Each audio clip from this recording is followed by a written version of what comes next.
Scientific Bible and Big Bang. Scientific Bible and Big Bang. Faith and reason sing our song. Scientific Bible and Big Bang. Scientific Bible and Big Bang. Scientific Bible and Big Bang. Bible science all belong. Scientific Bible and Big Bang.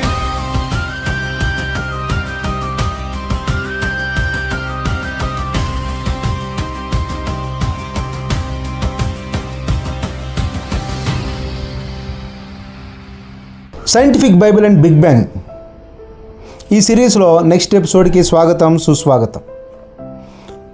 ఇందులో Christian and Jewish scientist అని ఒక list ఇచ్చాం. ఎందుకని ఇచ్చామంటే ఒకసారి మనం ఈ పేర్లు చదువుతున్నప్పుడు ఎవరై ఉంటారా వీళ్ళకి బైబిల్తో సంబంధం ఉందా లేదని నేను కొన్ని పేర్లు చదువుతున్నప్పుడు మీరే గ్రహిస్తారు. మరి ఆల్బర్ట్ ఐన్స్టీన్ ఒక బైబిల్ స్కాలర్, బైబిల్ని చదివి ప్రపంచంలో ఎవరికి అర్థం కానటువంటి థియరీ ఆఫ్ రిలేటివిటీ లాంటి గొప్ప గొప్ప సంగతులను తెలియజేసినటువంటి ఆల్బర్ట్ ఐన్స్టీన్. గ్రెగర్ మెండల్, ఆయన ఒక చర్చ్ ఫాదర్. ఈయన ఫాదర్ ఆఫ్ జెనెటిక్స్ అని కూడా పిలుస్తూ ఉంటారు. మరి ఈయన ఒక చర్చ్ ఫాదర్గా ఉండి ప్రపంచంలో ఎవ్వరూ చేయలేనటువంటి ఈరోజు ఈ మోడర్న్ జెనెటిక్స్ని ప్రపంచానికి తయారు చేసి అందించాడు. ఈయన ఎవరో తెలుసా? బైబిల్ చదివినటువంటి బైబిల్ పండితుడు, ఒక చర్చ్ ఫాదర్. Niels Bohr. ఈ నీల్స్ బోర్ ఈ క్వాంటమ్ మెకానిక్స్ని ఆయన తయారు చేసిన తర్వాత అటామిక్ స్ట్రక్చర్ని అర్థం చేసుకోవడానికి మహామేధస్సుతో చెప్పినటువంటి అటామిక్ స్ట్రక్చర్. మహామేధావైనటువంటి నీల్స్ బోర్ ఒక క్రిస్టియన్ ఫ్యామిలీ, ఒక క్రిస్టియన్ స్కాలర్, ఒక క్రిస్టియన్ థింకర్, బైబిల్ బాగా చదివినటువంటి ఒక బైబిల్ స్కాలర్. అలాగే రోసిలాండ్ ఫ్రాంక్లిన్. మరి ఫ్రాంక్లిన్ ఈయన ఒక జూయిష్ కెమిస్ట్, బైబిల్ బాగా చదివినటువంటి ఒక జూయిష్ కెమిస్ట్, ఎక్స్రే క్రిస్టలోగ్రాఫర్. అలాగే her work contributed to discovery of DNA double helix. ఈరోజు మనిషి డిఎన్ఏ అధ్యయనం చేయడానికి మరి రోసిలాండ్ ఫ్రాంక్లిన్ తను చేసినటువంటి ఈ ప్రయోగాలు, ఒక జూయిష్ స్కాలర్, ఒక బైబిల్ స్కాలర్, వాళ్ళు చేసినటువంటి ప్రయోగాలు ప్రపంచంలో ఈరోజు ఈ లేటెస్ట్ టెక్నాలజీకి తీసుకొచ్చారు. ఈ పేర్లు చదువుతూ ఉంటే వీళ్ళందరూ బైబిల్తో అసోసియేట్ ఉన్న వాళ్ళలాగా మీకు అర్థమవుతుంది కదా. అందుకే బైబిల్ పుట్టించినటువంటి శాస్త్రవేత్తలను బైబిల్ పుట్టించింది, శాస్త్రవేత్తలను బైబిల్ తయారు చేసింది. Sir Isaac Newton universal of gravitation. అలాగే ఈయన చెప్పని సబ్జెక్ట్ అంటూ లేదు. ఓ ఆప్టిక్స్లో అయినా, ఓ సోనిక్స్లో అయినా, ఒక సౌండ్ గురించి అయినా, ఒక ఫోర్స్ గురించి చెప్పినా, మోషన్ గురించి చెప్పినా, వాటన్నిటిలో sir Isaac Newton trained church father, ఒక చర్చ్ ఫాదర్గా బైబిల్ మొత్తాన్ని నేర్చుకున్నటువంటి బైబిల్ స్కాలర్. అలాగే జోనస్ కెప్లర్, ఈయన ఒక German astronomer, discover law of planetary motion. ఈయన ఒక క్రిస్టియన్ థింకర్. చిన్నతనం నుంచి బైబిల్ బాగా నేర్చుకుని దేవుడు పెట్టినటువంటి యూనివర్స్లో ఉన్నటువంటి ఈ ప్లానెట్స్ ఎలా తిరుగుతున్నాయి, ఏ మార్గంలో తిరుగుతున్నాయి, వాటి మీద బహుగా అధ్యయనం చేసి బైబిల్లో దేవుడు పెట్టినట్టుగానే జరుగుతుందని చెప్పి ప్రపంచానికి చాటి చెప్పినటువంటి ఒక గొప్ప ఆస్ట్రానమర్.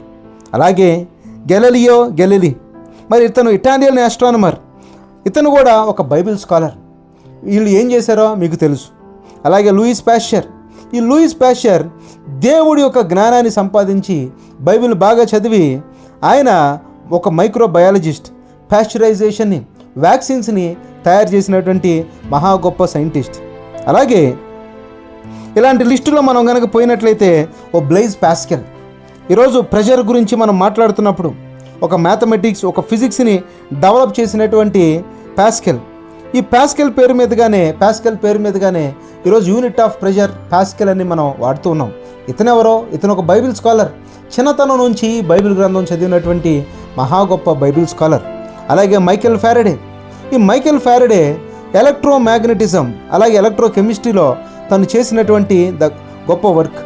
ఇతను కూడా చిన్నతనం నుంచి బైబిల్ గ్రంథం చదివి బైబిల్ స్కాలర్గా బైబిల్లో నుంచి అనేకమైన శాస్త్రాలు చెప్పినటువంటి మహా గొప్ప బైబిల్ శాస్త్రవేత్త. James Clerk Maxwell. ఈ మ్యాక్స్వెల్ ఈక్వేషన్స్ ఈరోజు ప్రపంచాన్ని ఆశ్చర్యపరుస్తూ ఉన్నది. మరి జేమ్స్ క్లర్క్ మ్యాక్స్వెల్ చిన్నతనం నుంచే బైబిల్ గ్రంథం చదివినటువంటి బైబిల్ స్కాలర్, బైబిల్ పండితుడు. అలాగే మీరు చెప్పుకుంటున్నటువంటి గొప్ప శాస్త్రవేత్త. రాబర్ట్ బాయిల్ ఒక కెమిస్ట్రీ డిపార్ట్మెంట్లో ఫాదర్ ఆఫ్ మోడర్న్ కెమిస్ట్రీగా పిలువబడుతున్నటువంటి రాబర్ట్ బాయిల్ దేవుడు చెప్పినట్టుగా గాలికి ఎంత బరువు ఉండాలని చెప్పి దేవుడు చెప్పిన మాటని ఇన్స్పిరేషన్గా తీసుకుని ఈరోజు ప్రపంచానికి చాటి చెప్పి అక్కడి నుంచి అనేకమైనటువంటి గొప్ప గొప్ప సంగతులను ప్రపంచానికి చాటి చెప్పాడు ఒక బైబిల్ స్కాలర్ అయినటువంటి రాబర్ట్ బాయిల్. అలాగే కార్లస్ లిన్నయస్. మరి లిన్నయస్ బాటనీలో టాక్సానమీలో తను చేసినటువంటి classification of plants and animals, తనకి ఇన్స్పిరేషన్ బైబిల్ గ్రంథం. దేవుడైనటువంటి యెహోవా మొక్కలను చెట్లను చేసినప్పుడు తమ తమ జాతి ప్రకారం, జంతువులను చేసినప్పుడు తమ తమ జాతి ప్రకారం దేవుడే ప్రతిదాన్ని క్లాసిఫై చేశాడు. ఎగిరే వాటిని సపరేట్గా చేశాడు, నీళ్ళలో ఉండే వాటిని సపరేట్గా చేశాడు, మ్యామల్స్ని సపరేట్గా చేశాడు, భూమి మీద ఉండే వాటిని సపరేట్గా చేశాడు. ఈ సపరేట్గా ఈ క్లాసిఫికేషన్ అనే దాన్ని బైబిల్ని బేస్ చేసుకుని బైబిల్ బాగా చదివి ఈ క్లాసిఫికేషన్ అందించినటువంటి బైబిల్ స్కాలర్ అయినటువంటి లిన్నయస్. బ్లడ్ సర్క్యులేషన్ గురించి చెప్పినటువంటి విలియం హార్వే. ఈ బ్లడ్ సర్క్యులేషన్ ఎలా జరుగుతుంది ఏంటి అనే దానిని ప్రపంచానికి చాటి చెప్పాడు. ఎందుకంటే బైబిల్లోంచి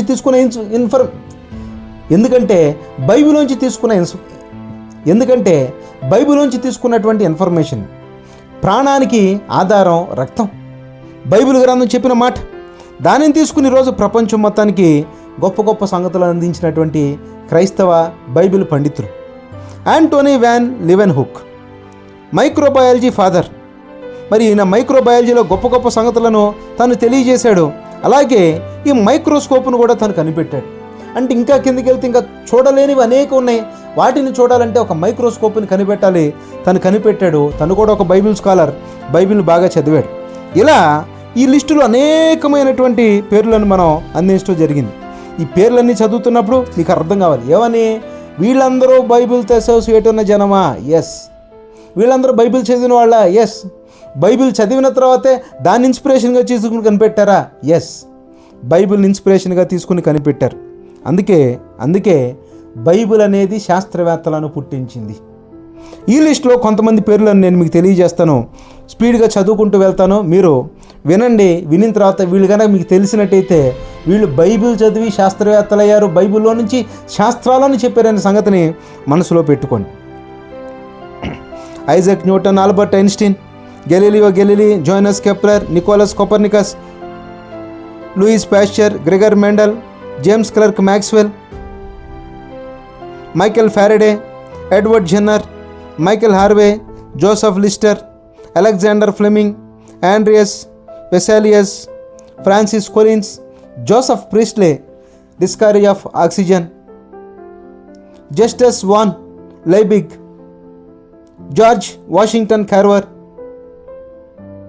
Niels Bohr, Heisenberg, Max Planck, Mendeleev, Robert Boyle, Lord Kelvin, Andre Marie Ampere, Blaise pascal,